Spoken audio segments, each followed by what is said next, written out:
सभापती महोदय, सर्वप्रथम मी सभागृहाच्या वतीने डबल महाराष्ट्र केसरी झालेल्या हर्षवर्धन सदगीर याचं अभिनंदन करतो।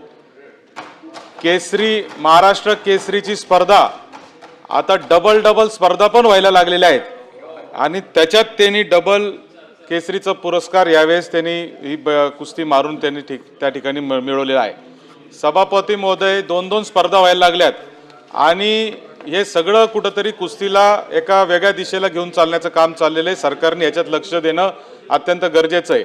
माझा मुद्दा आज असा आहे की या हर्षवर्धन सदगीरला रेल्वेने घेऊन अनेक वेळा आम्ही नाशिकवरून मुंबईला आलो। त्याला सरकारने सांगितलं होतं मागच्याच महाराष्ट्र केसरीच्या वेळेस की तुला सरकारी नोकरी देणार आहे, मात्र अद्यापपर्यंत तो डबल महाराष्ट्र केसरी झालाय, परंतु अद्यापपर्यंत सरकारने त्याला सरकारी नोकरी दिलेली नाही। सरकारने तातडीने यावर निर्णय घेतला पाहिजे। अशा पद्धतीचं खेळाडूंचं मनोधैर्य कमी करण्याचं काम सरकारने करू नये, खेळाडूंचं प्रोत्साहन देण्याचं काम सरकारने केलं पाहिजे। या विषयावर माझी विनंती आहे, सरकारने थोडंसं निवेदन द्यावं। सरकारने या संदर्भात निवेदन